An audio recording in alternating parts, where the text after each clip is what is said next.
Hey, great pleasure to have us joining us today by telephone. Man who's written a book that I think a lot of people are going to get some help from.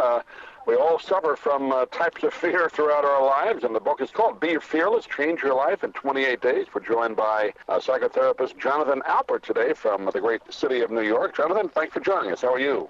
Good. Thanks for having me, Doug. Good to have you on with us. And first of all, I got to say, you've been called the most media-friendly psychotherapist. That's a nice title to have. It is. I get interviewed on a lot of subjects, from when politicians fall to actors and celebrities getting into trouble to more serious issues such as what I discuss in my book, fear, and things that are holding us back from achieving our goals. Fear is something that is born within us, I guess, to a certain extent, but from reading your book and just from personal experience, I guess we make things bigger than they need to be, right? I mean, it isn't always necessary to have fear at the level we do. You're right about that. You know, fear is normal, and a lot of people have it, and I give the example of a firefighter. They didn't just wake up one day and decide to run into a burning building.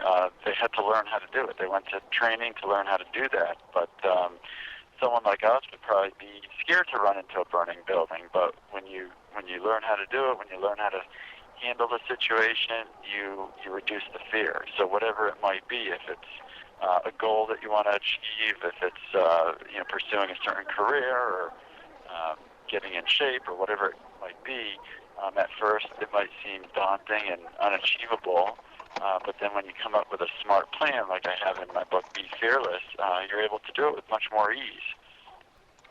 And fear is obviously different types of fear you talk about in the book. I guess originally, humans had that instinct put into us. An animal comes after you, the fear is in you to, get the adrenaline rushing, get out of the way, but and also, obviously, getting up in front of people, an animal coming at you can kill you. Getting up in front of people is not going to kill you, but the fear is the same, right?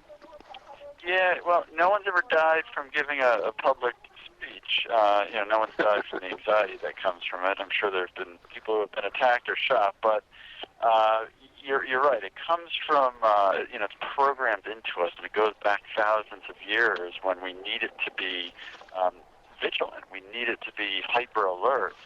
Danger that may have lurked around the corner. There are wild animals that could kill us, so we needed to be primed to that. But today we don't quite need that. But a lot of people tend to hold on to it, and we anticipate danger. We think of what could go wrong, and for a lot of people that prevents them from even trying things. So excitement and fear are quite similar physiologically speaking. Our system gets revved up, and we're ready to fight or flee. That's a very good response to have, but we have to learn how to use it.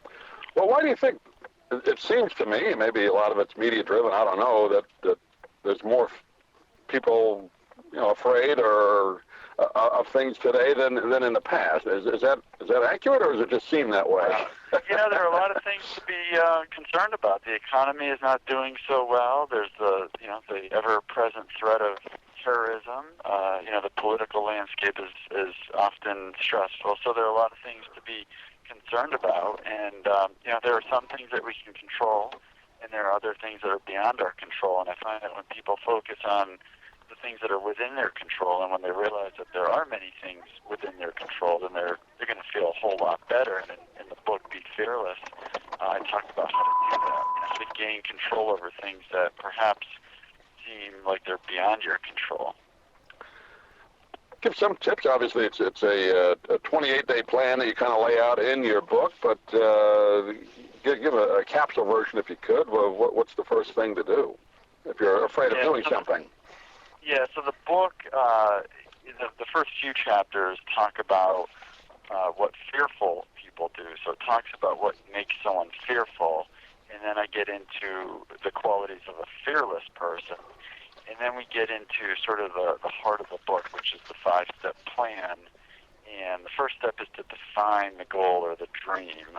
And, a lot of people get stuck on what's wrong, so they don't really even get to the point of what they want. So the first step goes through a series of exercises to really define the goal.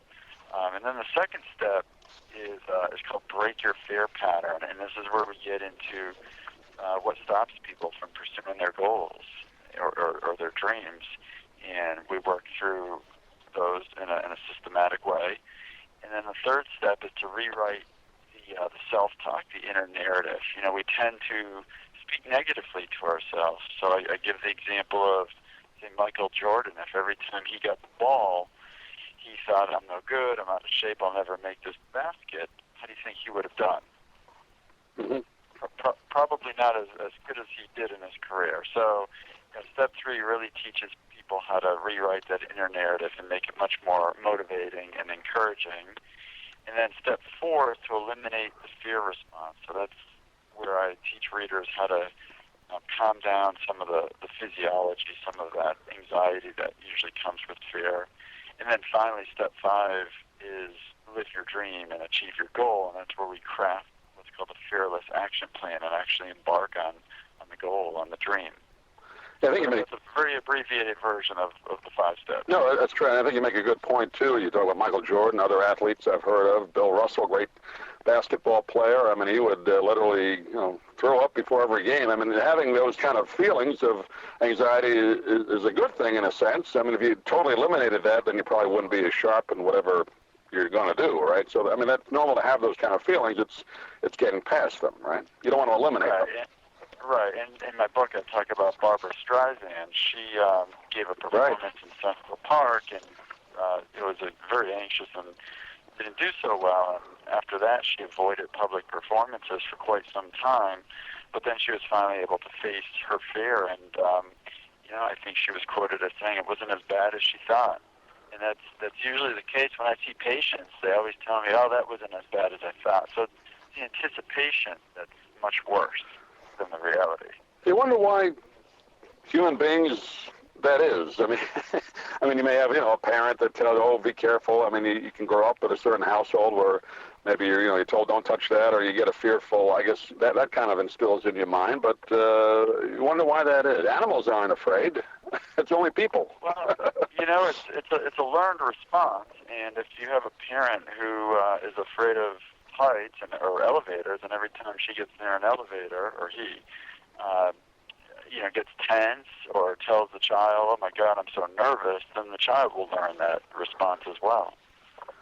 Yeah, I mean, that is part of it. And I think just kind of reading through your book and the way you lay it out, you give some exercises, which I think really helps a lot. Particularly if you have to get up in front of people and talk, the breathing and, the tensing the muscles and letting them go and all that. I think those are very helpful tips, no matter what you're doing, even not necessarily getting up in front of people, but anything, right?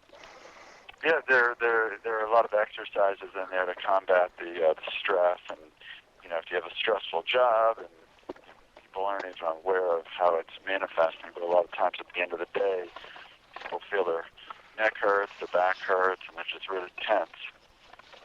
There's some great exercises in the book to combat that.